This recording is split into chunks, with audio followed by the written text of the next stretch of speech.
In today's video, I'll be talking about two different types of Shopify store, a niche specific and a broad store. So with that said, let's go ahead and get started.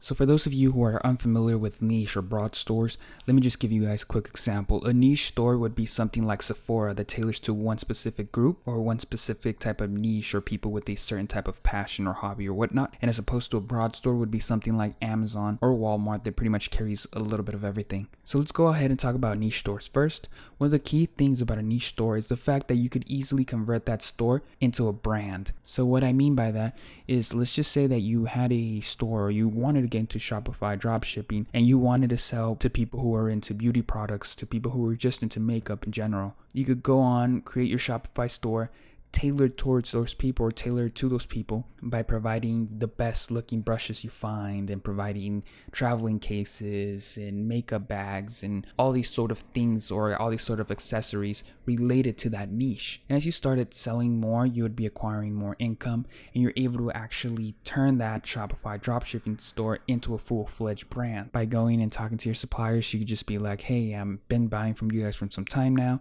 I'm actually starting my brand. I was wondering if I could purchase these products from you and you guys just place a logo every time I order from you. And you could talk some sort of agreement out that, let's say you pre-buy 300 units and they put the logo and they just ship them out for you. You guys could work that out. You just have to talk to your supplier and see if they're willing to do that, or find a supplier that's willing to work with you. So that's one way you could go ahead and build a brand off of a niche store. Now, because you have a brand, you're a lot easier to retain customers or have repeating customers because of that brand. So let's say that you went along and you did your makeup store and somebody really liked your brushes or they liked the design. They look really pleasing. They were aesthetically pleasing. People really like taking pictures with them and posting on social media and whatnot. Then that customer is gonna feel like, okay, I like these brushes, I like their style, I like what they're doing. Yeah, let me see if they have anything else that I like or similar to this. So they go back to your website and buy a makeup bag or buy, whatever else it is that you're selling. And that's something that does happen with a niche specific store. If your product is good enough and people actually like it, they're gonna come back and buy something similar because you're actually selling what they really like and what they enjoy doing. They're gonna come back to buy some more of those products from that store that they like the brushes from. As opposed to broad stores, it's a little bit harder to retain customers or have repeating customers, but I'll talk about that in just a second. So moving on, it's a lot easier for you to manage a niche store because all you have to do is just focus on one specific thing. If you're selling makeup, then you have to make a makeup Facebook page, a makeup Instagram page.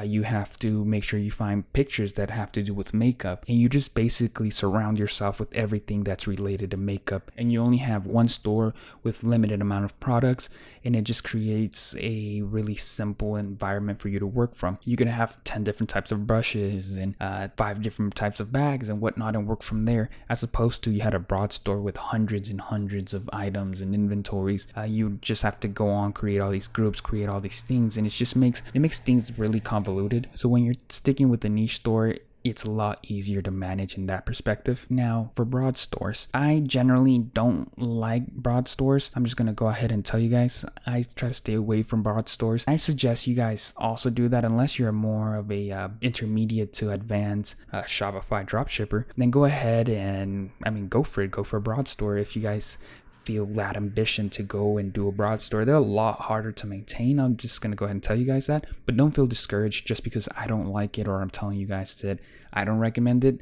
Again, that's just from my personal experience. If you guys want to do it, then go for it. All means, more power to you. And here's some plus sides to having a broad store. First of all, it's a lot cheaper to maintain. So if you wanted to constantly be selling trends or you constantly wanted to have, you like gym products, and then within like 2 or 3 days, you started being like, okay, I also like or would like to sell beauty products, or I would also like to sell clothing equipment or clothing or hiking gear or whatever it is, but you want to sell multiple things. You guys could do that with the broad store, and you won't have to be paying a monthly subscription or different monthly subscription, as opposed to you went with niche stores. You want to have a beauty store, so that would be $29 a month if you went with Shopify's cheapest plan. So let's just say that 2 months from the point that you started your beauty store, you also want to start a a fitness store. So you would have to open up a new Shopify store and pay an extra $29 a month, which would bring it up to about $58 or around $60. So moving on to the next point, which is no need for multiple website setups. Because again, you're not having to create multiple stores to tailor to different people. You would just have to create one store, and that store carries pretty much everything that you could think of. Which then again brings us to the last point. It saves a lot of time having one store that does everything, because let's just say you wanted to hop on different trends. So let's just say you wanted to create a fidget spinner, you wanted to hop in a trend. So what you would do is just create a new product at the fidget spinner and then shoot ads straight to that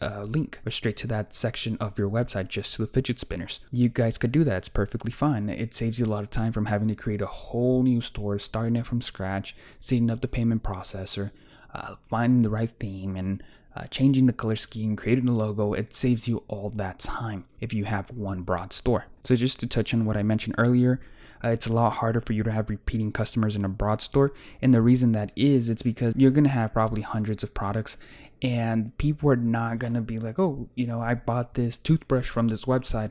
I really liked it. Let me go buy some yoga pants. People don't generally think like that. It's really rare when somebody does that. Obviously not impossible. I'm not saying that you guys are never going to get returning customers. That's not the point. I mean, that's not what I'm trying to say here. It's just very hard for you to have returning customers. Now, with that said, don't let me discourage you guys from having a broad store. If you guys really want a broad store, go for it. Let me just go ahead and leave you guys with this. A niche store is for those of you who want to create a brand, for those of you who want to focus on a specific audience and build a brand out of it or around it. In a broad store, is mostly for those of you looking to sell trends, who are willing to just add a few products that are hot at the moment and sell them for a month or two. So when you're deciding whether to go with a niche store or a broad store, keep that in mind. Are you trying to make a brand around it? Are you trying to appeal to a certain type of audience, or are you just trying to sell trends? So that's pretty much it, guys. Thank you for watching, and I'll see you guys in the next video.